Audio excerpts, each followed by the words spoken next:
Allah, mudah-mudahan kita menjadi orang yang beruntung di dunia dan di akhirat.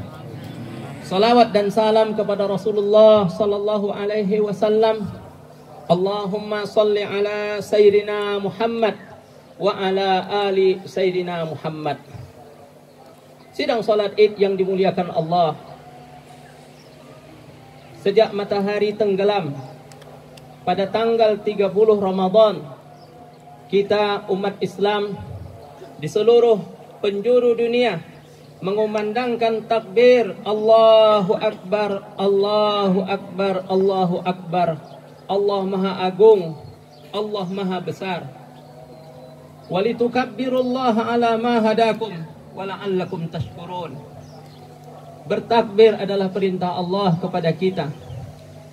Tapi di samping itu perintah, ada hikmah yang sangat besar di balik itu, yaitu kita diberi Allah kemudahan untuk melaksanakan ibadah puasa, menghidupkan malamnya dengan salat, menghidupkan malamnya dengan zikir, menghidupkan malamnya dengan doa, menghidupkan malamnya dengan munajat.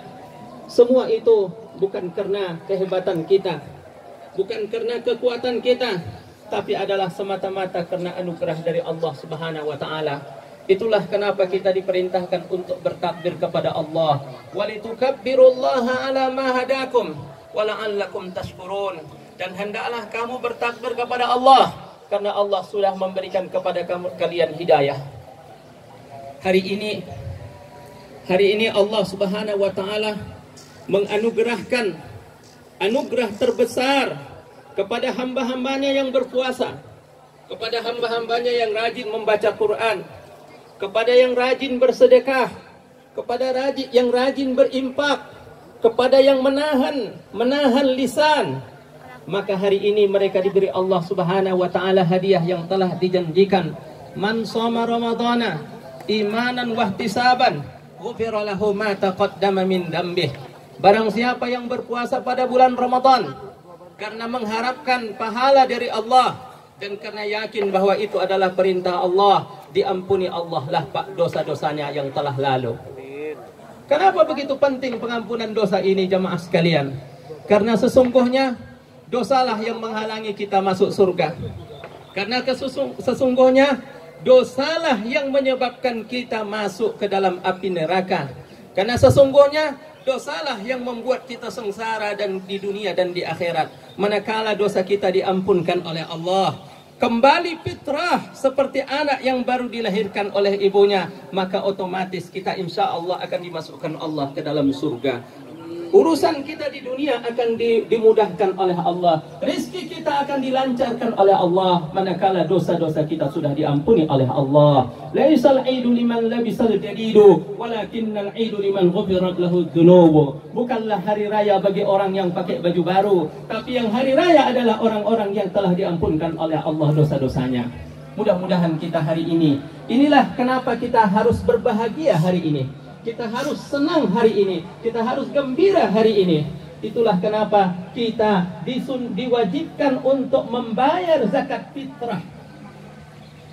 Diwajibkan kepada kita untuk membayar zakat fitrah supaya umat Islam di seluruh dunia bahagia. Tidak ada hari ini yang menjadi pengemis, tidak ada yang hari ini yang jadi peminta-minta. Semua sudah dicukupi dari zakat fitrah dan zakat mal serta zakat-zakat yang lain. Sidang salat Id yang dimuliakan Allah Subhanahu wa taala. Allahu Akbar. Allahu Akbar. Apa makna Allahu Akbar? Allah lebih penting dari segalanya. Allah lebih penting dari harta yang kita cari. Allah lebih penting dari jabatan yang kita kejar.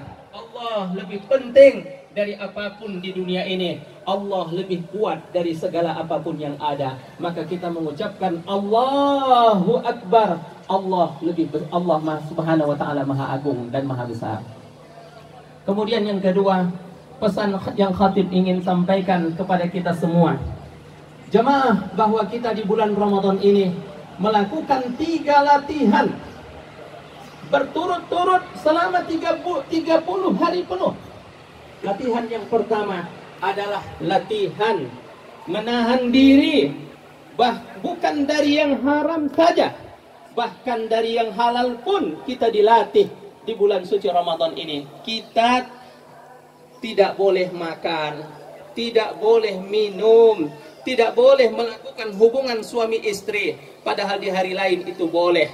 Maka kalau yang halal saja kita tinggalkan, apalagi yang haram.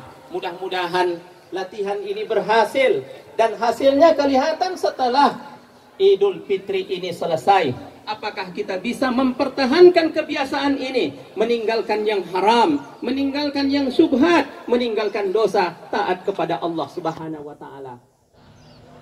Latihan yang berhasil adalah kita lihat setelah Idul Fitri ini. Yang kedua, jamaah yang dimuliakan Allah, di bulan suci ini kita latihan muraqabatullah, merasa diawasi oleh Allah, merasa dilihat oleh Allah setiap waktu dan setiap saat selama 30 hari penuh. Kalau sebab ibadah puasa itu adalah ibadah rahasia. Tidak ada yang tahu kalau kita puasa. Istri kita pun tidak tahu kalau kita puasa. Anak kita nggak tahu kalau kita puasa. Teman kita pun nggak tahu kalau kita puasa. Sebab apa? Mungkin sahur sama-sama, ya, buka sama-sama. Tapi antara sahur dan buka, mungkin seseorang bisa masuk ke ruangan gelap yang tidak ada yang melihat kecuali Allah. Kemudian dia minum di sana, kemudian dia makan di sana. Tapi itu tidak dilakukannya karena dia sadar sesadar-sadarnya bahwa Allah Maha melihat, bahwa Allah Maha mendengar, bahwa Allah Maha mengetahui. Latihan muraqabatullah. Mudah-mudahan kebiasaan baik ini bisa kita pertahankan sampai kita bertemu dengan Allah Subhanahu wa taala. Latihan yang ketiga, jamaah sekalian, adalah latihan banyak amal soleh. Orang di bulan puasa ini, Masya Allah, karena setan dibelenggu, ya, kemudian orang banyak melakukan kebaikan. Kita pun terpengaruh ikut melakukan kebaikan. Selama ini kita tidak pernah sholat malam, ini kita ada sholat malam. Bacaan Qur'annya pun bertambah, ada yang khotam 1 kali, ada yang 2 kali, ada yang 3 kali. Sedekahnya pun meningkat, ya. Kemudian zikirnya pun banyak. Masya Allah, ini kalau kita pertahankan setelah Idul Fitri, berarti latihan kita berhasil. Itulah Bapak dan Ibu sekalian, kenapa Allah berfirman di dalam Quran, ya ayyuhalladzina amanu kutiba alaikumussyam kama kutiba alal ladzina min qablikum la'allakum tattaqun. Hai orang-orang yang beriman, diwajibkan kepada kamu berpuasa sebagaimana diwajibkan kepada umat-umat yang sebelum kamu. Pasti kamu jadi orang bertakwa. Kalau kamu puasa dengan baik, pasti kamu menjadi orang yang bertakwa karena sudah melakukan 3 latihan tadi.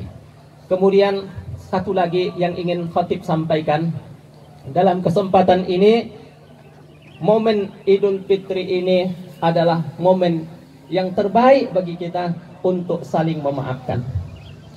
Ya, maafkanlah saudara kita walaupun dia tidak datang meminta maaf kepada kita.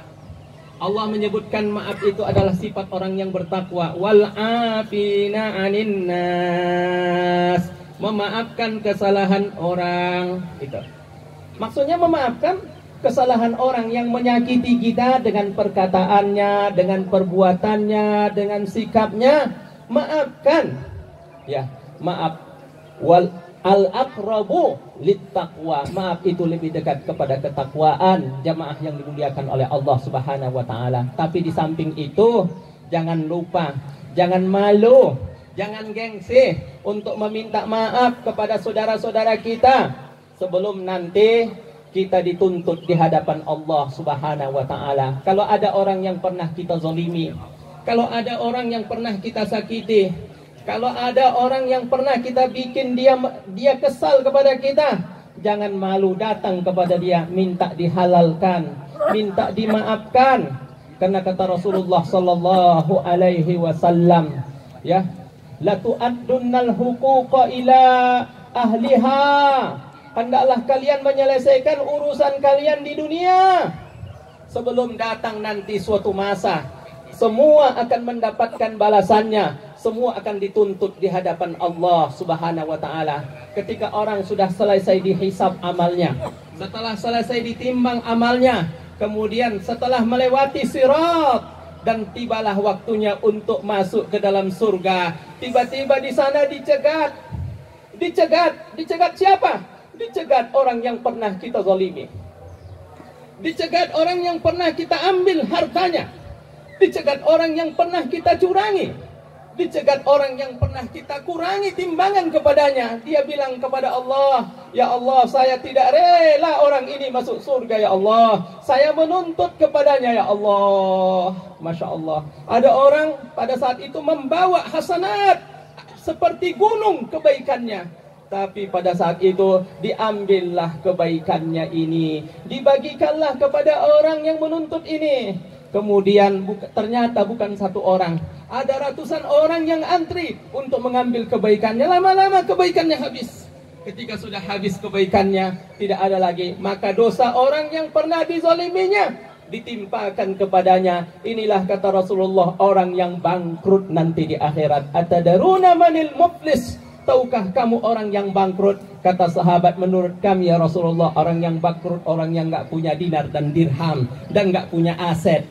Tapi kata Rasulullah tidak. Al-muflis, orang yang bangkrut adalah orang yang datang membawa hasanat seperti gunung yang besar, tapi kemudian dia sudah menzalimi ini, dia sudah menipu ini, dia sudah mengurangi timbangan kepada ini, dia sudah mengambil harta orang ini, lalu diambillah hasanatnya. Kemudian setelah habis, dosa orang-orang pun ditimpakan kepadanya. Na'udzubillah min dalik. Maka momen Idul Fitri ini sebenarnya minta maaf itu bukan hanya di Idul Fitri dan di Idul Adha, setiap waktu dan setiap saat. Tapi ini adalah momen yang terbaik bagi kita untuk meminta maaf atas segala kesalahan-kesalahan kita. Mudah-mudahan kita minal aidina wal faizin, termasuk orang-orang yang kembali kepada fitrah. Kita ingin hari ini kita seperti anak yang dilahirkan oleh ibunya. Wa minal faizin, dan mendapatkan kemenangan, selamat dari adab api neraka dan dimasukkan oleh Allah ke surga.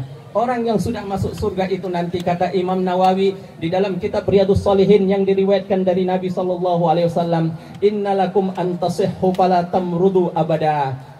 Kamu akan sehat, tidak pernah sakit. Kamu akan muda, tidak akan pernah tua. Kamu akan hidup, tidak akan pernah mati.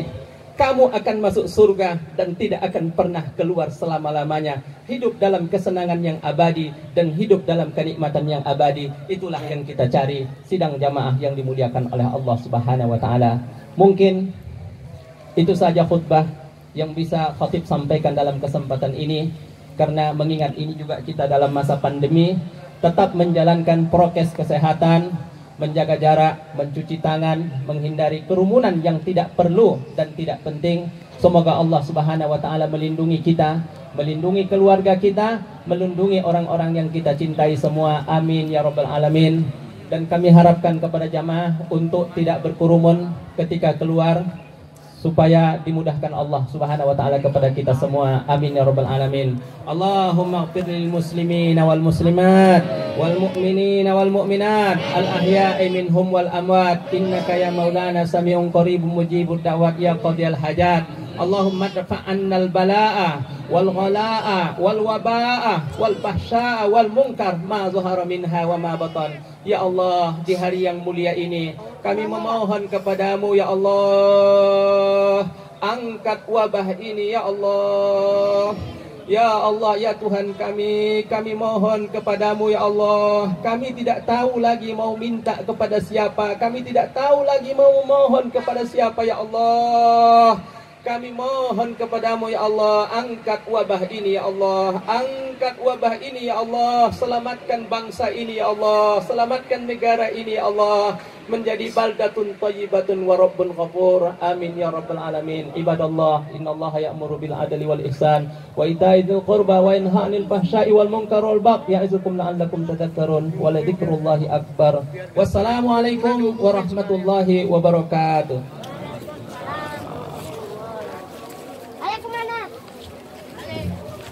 Mohon para jamaah harap bersabar Jangan sampai ada kerumunan di pintu. Untuk ibu-ibu berharap bersabar dulu. Yang di depan pintu kami persilahkan untuk mendahului keluar dari lapangan, biar tidak terjadi kerumunan di pintu keluar. Yang masih ada di tengah mohon bersabar, jangan sampai ada kerumunan. Kita tetap akan jaga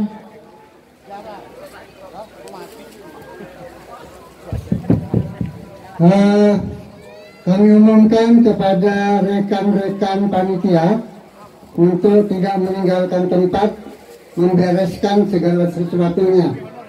Kepada para jemaah sekali lagi terima kasih atas pengertian dan kebersamaannya. Tidak usah pakai salaman, ya, tidak usah pakai salaman. Keluarnya antri secara rapi supaya tidak ada kerumunan. Penjaga pintu tolong dibantu. Dan kepada panitia sudah mulai membenahi lapangan ini sampai dengan selesai. Terima kasih. Ada nggak?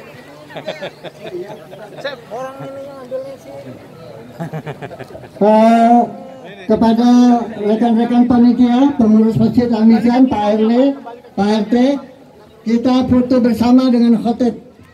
Ya, kita foto bersama dengan khotib. Silakan menempatkan diri di depan mimbar ini. Fotografer Pak EN dan kawan-kawan tolong siap. Ayo kita foto bersama.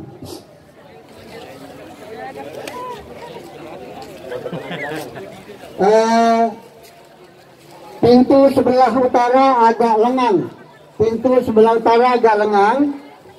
Bisa dimanfaatkan untuk keluar dari pintu sebelah utara. Bapak-bapak, terutama ibu-ibu. Ibu-ibu bisa di pintu sebelah utara. Ibu-ibu bisa lewat pintu sebelah utara. Tetap menjaga jarak. Sekali lagi pintu sebelah utara agak lengang. Ibu-ibu bisa di pintu sebelah utara. Untuk bapak-bapak harap bersabar dan jaga jaraknya di pintu selatan. Sekali lagi ibu-ibu bisa lewat pintu sebelah utara. Untuk panitia kumpul di depan karena akan berfoto dengan khotib. Panitia